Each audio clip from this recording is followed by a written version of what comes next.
The note was written on a cocktail napkin. I was in the walk-in cooler checking the mise en place for second service when my hostess Brenley pushed open the heavy door and held it out to me with 2 fingers, the way you'd hand someone a dead insect. The cold air was sharp with the smell of fresh thyme and the faint copper tang of the dry-aged short ribs hanging on the rack behind me. Brenley was 23 and unflappable. She had once managed a four-top who arrived 90 minutes late without a reservation and left a $4 tip with the composure of a Swiss diplomat. But right now her expression was doing something I hadn't seen before. "Table 3, she said. "They asked for you by name.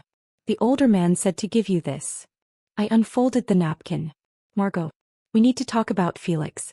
We knew you wouldn't answer your phone. So we're here. Tonight. Dad." I read it twice. I folded it in half. I handed it back to Brenley. "Tell them I'll be out in 10 minutes, I said. She left. I stood in the cooler for a moment longer than I needed to, breathing the cold air, letting the temperature do what it does. Slow everything down, clarify everything. Then I took off my apron, hung it on the hook by the door and went to find my business partner. To understand what happened that night at Callaway's, you need to understand what happened 4 years before it and the 4 years before that. My name is Margot Vellon. I'm 32. I own a restaurant in Nashville, Tennessee. A 60-seat new American bistro on Gallatin Avenue that my business partner Theo Bassett and I opened 3 years ago with $140,000 in combined savings, an SBA loan, and the kind of reckless certainty that either kills you or makes you. We have a James Beard nomination on the wall, a 3-month waitlist on weekends, and a sommelier named Deja who can identify a Burgundy's village appellation by smell alone. I did not come from money. I came from Knoxville. My father, Warren Vellon, managed a mid-sized automotive parts distributor for 22 years. My mother, Suzette, taught piano lessons out of our living room until she stopped teaching and started watching television instead, around the time my brother Felix turned 14 and became, in her eyes, the most interesting person in any room he entered. Felix is 30. He is beautiful in the way that certain people are beautiful. Effortlessly, uselessly, in a way that has always functioned as a substitute for effort. He was the kind of kid who could charm a teacher into an extension and a parent into a second chance and a girlfriend into a third. He had my father's confidence without my father's work ethic, and my mother's warmth without anything underneath it. I was the other one. The older one. The one who cooked dinner when my mother had a migraine, which became every other Tuesday, which became most evenings by the time I was 15. I was the one who kept a notebook of the household expenses because someone had to, and my father's filing system was a shoebox under the bed. I was the one who got a job at a restaurant at 16. Not because we were poor but because I understood, in the wordless way that children understand the mechanics of their families, that the only security I would ever have was the security I built myself. When I was 19, my grandmother on my mother's side passed away and left me $18,000 in a designated account, specifically noted in her will as money for my culinary education. He had watched me cook since I was 12. She had written the bequest herself. My father emptied the account 4 months after she died. He did it by presenting himself at the bank with a document, a letter ostensibly from me, authorizing him to transfer the funds for a family emergency. The letter was not from me. The emergency was Felix's DUI lawyer and the civil suit that followed. When I found out, I was 20. I was working at a restaurant in Knoxville making $11 an hour and taking community college classes on the side. It was a family asset, my father said when I confronted him. He didn't look up from the kitchen table. Your grandmother would have wanted us to handle it together. She wrote my name in the will, Dad. My name. You were always going to be fine, Margot. He finally looked at me. Felix needed it more. My mother from the hallway. It's just money. You'll make more. I left Knoxville at 21 with $3,400 in savings and a serrated knife roll my grandmother had given me the Christmas before she died. I cooked in Charlotte. I cooked in Atlanta. I staged in New Orleans for 8 months and slept on a pull-out couch and ate staff meal for 2 of my 3 daily meals and learned more about food in that kitchen than in any classroom I could have attended with $18,000. I called home occasionally. The calls were always the same. My mother asking if I had met anyone. My father mentioning Felix's latest venture. A craft brewery, a food truck, a real estate licensing course he never finished. Me listening. Me not saying what I was thinking. The last call was 4 years ago, 2 months before Callaway's opened. Felix had accumulated $67,000 in debt across 3 credit cards and a personal loan from a private lender in Knoxville named Buddy Marsh, who was not the kind of lender who sent polite reminders. My parents wanted me to pay it. They had called it, in the weeks leading up to that final conversation, a loan, then an investment, then a family obligation, and finally, when I said no, a test of my character. "You have all of this," my father said, meaning Nashville, meaning the restaurant, meaning the life I had built without them, "and your brother has nothing. Does that feel right to you?" "It feels like the result of his choices," I said. "Your brother has a vision. You just have a restaurant." I hung up. They didn't call again. Neither did I. I named this dynamic later when I had enough distance to see it clearly. I called it creditor's logic. The idea that proximity to someone's suffering creates a debt you owe them, regardless of how the suffering happened or who caused it. My family had been operating on creditor's logic my entire life. I was the debtor. Felix was the loss they were always trying to recover. For 4 years I ran my restaurant. I developed my menu. I hired good people and treated them well and paid them above the Nashville median and watched the reviews come in and the reservations fill up and the James Beard Committee take notice. I built something real and I built it alone, and for 4 years the only people I owed anything to were the ones I paid at the end of every week. Then Warren Vellon wrote a note on a cocktail napkin and handed it to my hostess. Theo found me in the corridor between the walk-in and the prep kitchen.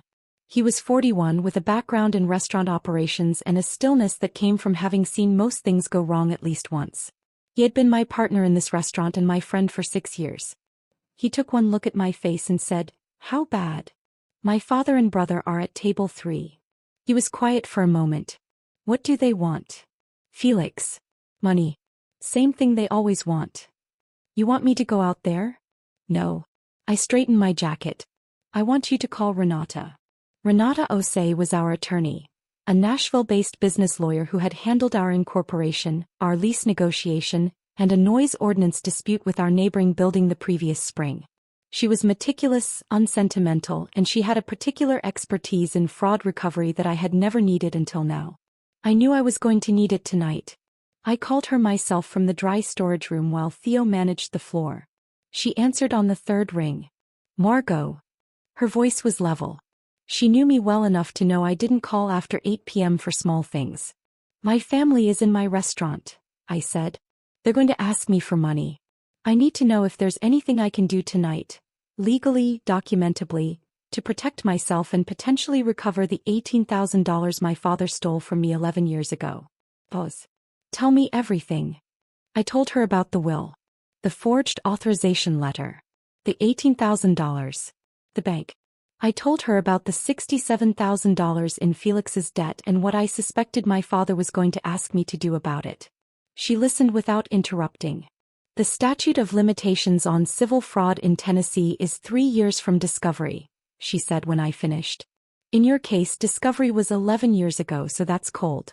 However, if your father presents a new fraudulent document tonight or makes a recorded misrepresentation about the nature of a financial obligation, that creates a fresh cause of action. Keep your phone recording. Don't sign anything they bring. And call me when it's done. What if I want to do more than just protect myself?" Another pause. This one was different. "Then tell me what you have in mind," she said. I told her. By the time I walked out to table 3, I had a plan. Renata was drafting a document on her home computer, and my phone was recording in my breast pocket. My father looked older. That was the first thing. He was 61 now, and the 4 years had landed on him, around his eyes, in the set of his shoulders. He was wearing a collared shirt I didn't recognize. Suzette was beside him in a blouse she'd had since I was in high school. Felix was across from them, not looking at me, picking at the bread service Brenley had apparently brought over out of professional reflex. The restaurant was 3/4 full. The lighting was warm and low. From the kitchen I could hear the clean percussion of pans and Deja calling a wine pairing to a server at the service bar. I sat down. "Margot," my father said. "Warren," I said. He flinched at the name. He had always been Dad. I had decided in the dry storage room that he was Warren now. "We wouldn't be here if we had another option," he said. "You always have another option." My mother reached across the table and touched my hand. Her fingers were cold. "We've missed you, sweetheart." I moved my hand back to my lap. "Felix needs $67,000. my father said. Buddy Marsh has started sending people to the house. Your mother is frightened. We need to clear the debt by the end of the month. And you want me to pay it. We want you to help your family. You have all of this, Felix said, finally speaking. He gestured vaguely at the room, the restaurant, the lighting, the life. His voice was tight. He didn't look grateful. He looked resentful, which I thought was remarkable. You could clear this without blinking. Your brother is in real trouble, Margot, my mother said. This Marsh person is not. He's not someone you can just ignore. I know who Buddy Marsh is, I said. My father leaned forward. I don't want to make this ugly. But if you won't help voluntarily, I still have the documentation from your grandmother's account. I have records that could complicate your business relationships. Your SBA loan application. Your licensing. He didn't, of course. He was bluffing with the only hand he had ever known how to play. The threat of exposure for a daughter who had always had something worth protecting. I let him finish. Give me 30 minutes, I said. I need to check on service and make a call. Then I'll come back and we'll talk about a solution. My father exhaled. My mother smiled. Felix ate the bread. Renata sent the document to my email at 9:22 p.m. I reviewed it in my office with Theo standing in the doorway. It was a debt assumption and reimbursement agreement. 2 pages, dense with language structured to look like a straightforward loan formalization. The operative clause, embedded in Section 3 under Consideration and Security, stated that in exchange for the assumption of the debt obligation currently held against Felix Warren Vellon in the amount of $67,000, the signatory parties, identified as Warren Dale Vellon and Suzette N. Vellon, acknowledged a pre-existing debt obligation to Margot Elaine Vellon in the amount of $18,000, plus 11 years of simple interest at the Tennessee statutory rate of 10%, totaling $37,800 in accrued interest for a combined acknowledged debt of $55,800. The document further created a lien against the personal property of the signatory parties as security for repayment. It was real. Every figure was accurate. Every legal citation was correct. They would read the title, Debt Assumption and Family Reimbursement Agreement, and they would see their son's debt mentioned in the first paragraph and they would sign it. I printed 2 copies on my office printer. I put my phone in my breast pocket, audio running. I picked up both copies and walked back to table 3. I've had my attorney draft a formalization document, I said, sitting down. It protects me from liability when I assume Felix's debt. It's standard language. It just puts the family arrangement in writing for my business records. I set the pages on the table. I put a pen beside them. My father picked up the first page. He read the title. He read the first paragraph where Felix's debt was named. He turned to page 2. This is a lot of language, he said. It's boilerplate, I said. Your signatures go at the bottom of page 2. Both of you. My mother looked at my father. He looked at the page. This guarantees you'll pay Marsh, he said. Sign it and I call Marsh's office first thing Monday morning. He signed. She signed. I watched. Done. I took the pen back. I slid one copy across to them and kept the other. My father sat back with the relieved posture of a man who believes he has just solved something. My mother folded her hands on the table. Felix looked at me for the first time all evening. Something in his expression, not gratitude, not exactly, but a flicker of something human, moved across his face and disappeared. Thank you, Margot, my mother said softly. Don't, I said. I let 15 seconds pass. Then I opened the document and turned to Section 3. I want to walk you through what you signed, I said. My father frowned. We just signed a debt assumption agreement.